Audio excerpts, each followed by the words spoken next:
Harka fuunee akka mul'atan kabajamuuf jaalatamoo daawwattootaaf dhaggeeffattoota qeeroo ganamaa raadiyoodhaaf TV biyya keessaa biyya alaatti kan argamtan idil addunyaatti ilmaan Oromoodhaa kan argamtan mara keessanuu kun kan dhaggeeffachaa jirtan qeeroo ganamaa raadiyoodhaaf TV dha. Qeeroo ganamaa raadiyoodhaaf TV irraa oduu isiniif qabadhee dhiyaadheetiin jirra. Oduu teenya kan ittiin xiyyeeffatu siyaasa Itoophiyaatii fi akkasumatti illee waa'ee lagannaa gabaa guyyaa kaleessaaf arraa akkamitti oolte irratti kan xiyyeeffatedha. Kanaaf kabajamuuf jaalatamoo daawwattoota keenya hamma xumura oduu keenyaatti nufaana turtii gaariin isinin jam bal'ina oduu keenyaatiin durammoo hangafootaan isin dhageessisam. Gaazexeessitootaa fi xiinxaltoota 10 ol ta'an filannoo naannoo Tigraay fulbana 9 bara 2020 gaggeeffamu irratti hirmaachuudhaaf deemaa turan humna nageenyaa mootummaa Itoophiyaatiin dhorkamuun dhagahameeti jira.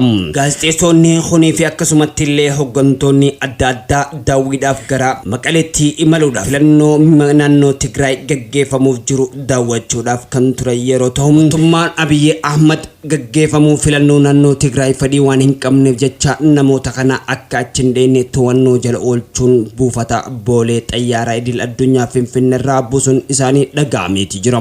Obbo Jawaar Mohammadii fi shakkamtoonni 10 guyyaa arrantanaa mana murtii federaalaatti yeroo dhiyaatan beellamni isaanii guyyaa arrantana ture. Hanga fulbana 3 bara 2010 sadiitti manni murtii himannaa haaraa kan itti banamu ta'us akeekkachiiseeti jira. Obbo Jawaar Mohammadii fi akkasumatti illee Baqqalaa Garbaatii fi namoota hedduu namoota 14 irratti qaqmee 2 hanga 5tti himannaan haaraan akka irrattis banamus dhagahameeti jira. Lagannaa gabaa guutuu Oromiyaa keessatti gaggeeffamaa jiru kana guyyaa kaleessaa fi arraa daran itti cimee fufeeti jira. Godina Harargee Bahaa keessatti haalaan itti cimee gaggeeffamaa jira. Lixattis akkasuma daran hammateetti fufeeti jira. Qeerroof qarreen naannoo Harargeedhaa kan itti gaggeessaa jiran lagannaa gabaa daandii fi bittaaf gurgurtaa suuqiiwwan adda addaa irratti yeroo ta'u konkolaataawwan daandii isaan cufanii fi akkasumatti illee lagannaa gabaa uggura isaanii cabsee tarkaanfii irratti fudhachaa jiraachuun dhagahameeti jira. Oduu maddeen alaatiin gamtaan Afrikaa baatii fulbanaa kana sababeeffachuudhaan fulbanni baatii dhiifamaa waan ta'e jecha meeshaalee waraanaa siviilota Afrikaatiif kannee jiru miliyoona 40 akka fedhii isaaniitiin deebisan waamicha dhiyeesseeti jira. Chaayinaan Afrikaa keessatti buufata waraanaa biyyoota 3 keessatti ijaarrachuuf fedhii qabaattu biyyoonni 3 Tanzaaniyaa fi Keeniyaa keessaa kan taate yeroo ta'u hanga ammaan tana hooggantoonni biyyoota 3 waa'ee dhimma Chaayinaa humna waraanaa buufata waraanaa kana ijaarrachuudhaaf fedhii isiitiif akka dubbataa hin jirre dhagahameeti jira. Tole kabajamuuf jaalatamoo daawwattootaaf dhaggeeffattoota qeeroo ganamaa raadiyoodhaaf TV biyya keessaa biyya alaatti argamtan idil addunyaatti kun hangafoota keenya bal'ina oduutiin isin dabarsa. Oduu arraa waliinis kan isin faana turu an obsaari du'an oduu teenya wajjinis turtii gaariin isin jam. Lagannaan gabaa guutuu Oromiyaatti marsaa 4ffaatiif qeerroof qarreef uummata Oromootiin kan waamame guyyaa kaleessaa irraa jalqabee hanga guyyaa arrantanaatti magaalotaa fi baadiyyoota tokko tokkottis itti fufu jalqabeeti jira. Daldalli konkolaataatti jalqabee hanga bittaaf gurgurtaa suuqii xixiqqaa yookaan dukkaanotatti hanga walirraa bituun dhorkamu ta'ee argameeti jira. Kun waamichi lagannaa gabaa guutuu Oromiyaatti dhiyaatu ammoo magaalota akkasumatti illee godinoota tokko keessatti lagannaa gabaa gaggeeffamaan jiru jechuudhaan qeerroof qarreen lagannaa gabaa kana dhiisuudha burratti komii qaban dhiyeeffachaati jiran. Guutuu Oromiyaatti lagannaa gabaa kan gaggeeffamuuf jiraatu hidhamtoonni siyaasaa manneen hidhaa keessatti dararaaf gidiraa argaa jiran mootummaan kun fedhii isaatiin alatti dirqamaan akka gadhiisu taasisu irratti humna waan hin qabne jecha siyaasatti fayyadamne mootummaa kana dadhabsiisuudhaaf kan falli kun kaayame jechuudhaan qeerroof qarreen akkasumatti illee uummanni Oromoodha karaa kanarratti fayyadamuudhaaf hiriira mormii dhageessisaa turanis lagannaa gabaattis tarkaanfatanii jiran. Hiriira mormii lagannaa gabaa akkasumatti illee hiriirri mormii qarree qoftiin gaggeeffamaa jiraatus guutuu Oromiyaatti kan waamamaa jiru koordinoota biraa keessatti gaggeeffamuu dhabuun qeerroo keessatti qurrama uumaa dhufeeti jira. Mootummaan kun godinoota akka Harargee lixaatii fi Bahaa akkasumatti illee Arsiif Baalee keessatti adda durummaadhaan qabsoo lagannaa gabaatii fi fincila diddaa xumura gabrummaa hiriira mormii yeroo waamaman adda durummaadhaan irratti hirmaachaa jiranis kutaaleen biraa kanneen Oromoodhaa ta'an akka hirmaachaa hin jirre ummata Oromoo irratti dhiibbaa akka uumaa jiru daran dhaga'amaati jira. Qeerroof qarreen biyya keessaa sagalee tokko waliif ta'uudhaan yoo Harargeedhaa wal yaamee Wallaggaa waachuu Baaleef akkasumatti illee Jimmaa daran dirmachuun mootummaa kana kan kuffisuuf laaffisutee argama. Jirmaadhaan kaanee guutuu Oromiyaa keessatti yoo tokko taane sagalee tokkoon wal jalaa qabnee akkasumatti illee guyyaa tokkotti hirmaannaa kana kan itti fufnu yoo ta'e mootummaa kun inni dadhabsiifnaa jechuudhaan akkasumatti illee waamicha isaanii guyyaan gara guyyaatti dhiyeessaati jiran. Guutuu Oromiyaa keessatti lagannaa gabaa guyyaa kaleessaa yaamame Iluu Abbaa Boraatti gaggeeffamuu dhabuun akkasumatti illee godinoota biraa keessatti tarkaanfachuu dhabuun hedduu nama naasiseeti jira. Harargee keessatti magaalotaaf baadiyyaa keessatti daran hammaate gaggeeffamaati jira. Qeerroof qarreen konkolaataa tokko irrattis kan seera isaanii cabsee tarkaanfii irrattis fudhachuu danda'aniiti jiran. Kana qofa osoo hin taane qeerroof qarreen fooniif akkasumatti illee killeeleen wayita ayyaana fulbanaa bara kanaa yeroo gaggeeffamuuf jiraatu bittaaf gurgurtaa irratti sirna nafxanyaa warreen lalisaniif akkasumatti illee bara haaraa sababeeffachuudhaan ummanni sirna habashaatiif sirna nafxanyaa gaggeessaa lalisaa jiru akka bittaan itti qaaloof kan jireenya isaanii mala dhabsiisuu ta'uudhaaf kan kaayyeeffame jechuudhaan qeerroof qarreen hiriira mormii yookaan lagannaa gabaa kana guyyaa kaleessaa jalqabee hanga har'aatti gaggeessaati jira. Kan Shawaaf Wallaggaa Baaleef Arsiidha. Harargeen Jimmaaf Iluu Abbaa Boraaf Booranaa guutii Oromiyaatti kan gaggeeffamu taanaan mootummaan kun darsasaa guuratee kan Maqaleetti galee ture. Kunis nafxanyoonni sirna isaanii Gondaritti ni galan jechuudhaan ilmaan Oromoo halkanii guyyaa dhaadannoo hiriira adda addaatis gaggeessaati jiran.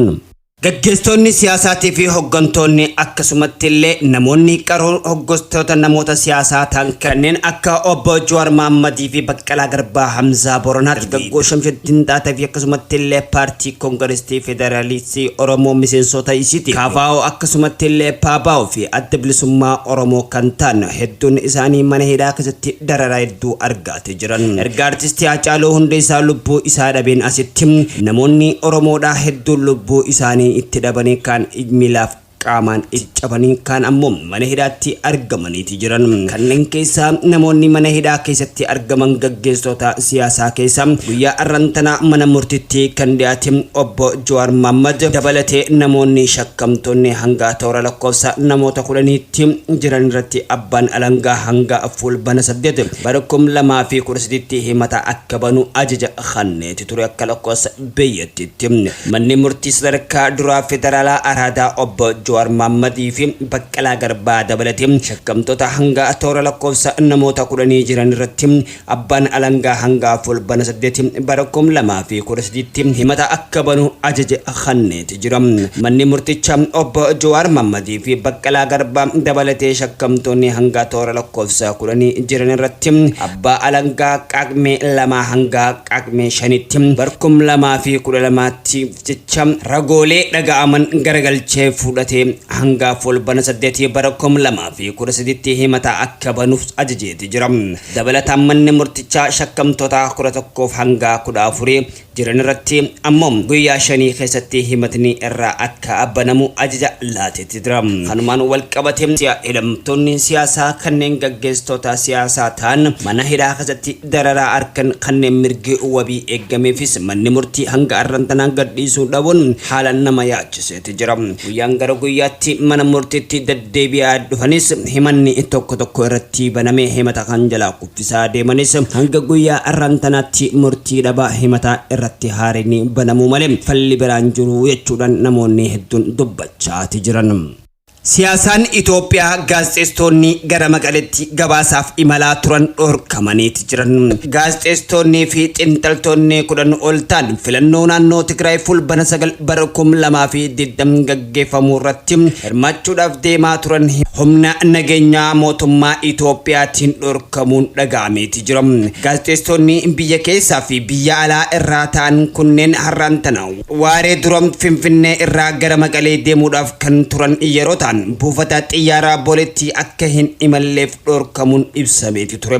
Gaazexeessonni kunneen balali'uudhaaf erga xiyyaaraa keessaa seenaniin booda akka bu'an taasifamuu isaanii ibsameeti jira. Gaazexeessitoota kanneen keessaa tokko kan ta'e Bulbaargeen raadiyoo sagalee Ameerikaatiif kan hojjetu Saami Maark Muraasa Keeniyaa irraa waraqaa eenyummaa erga ilaalaniin booda xiyyaaraa seenuu turuu keessaa akka dirqamee bu'u taasifame jechuudhaan dubbatamaati ture.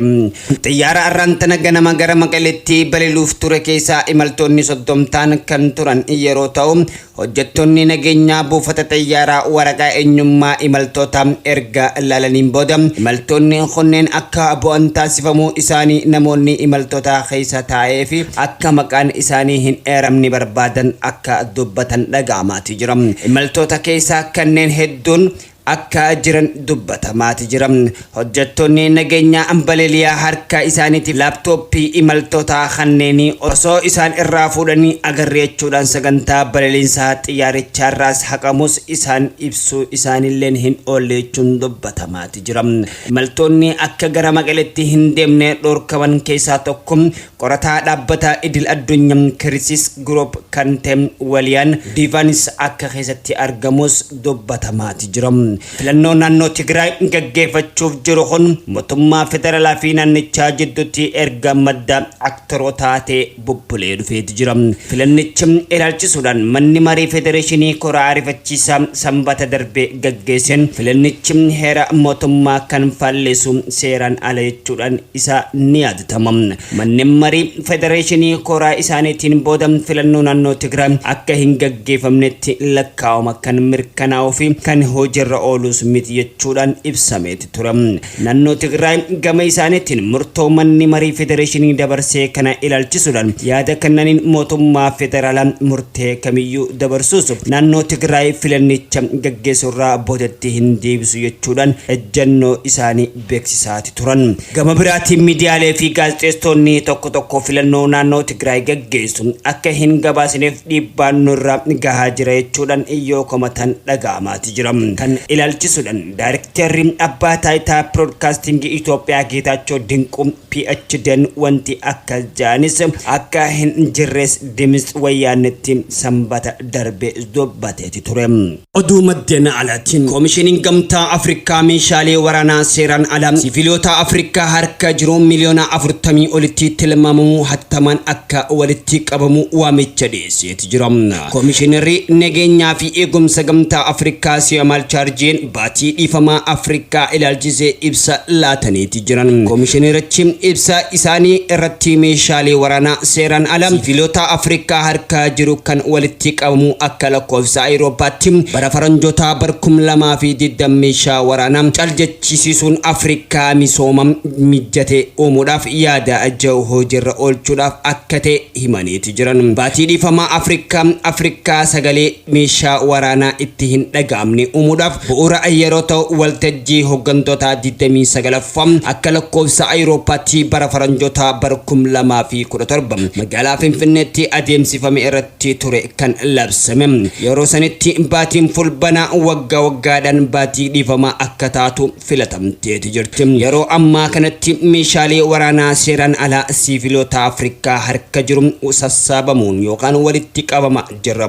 kan jaan koomishiniin nageenyaa fi eegumsa gamtaa Afrikaa meeshaalee waraanaa seeraan alaa sasalphaa irratti qorannoo gaggeessuu Afrikaa irratti meeshaa waraanaa miliyoona 40tti tilmaamamu jiraachuun himuudhaan meeshaa waraanaa ardicha argamu keessaa harka 8 kan qabu ta'us himuutti jira.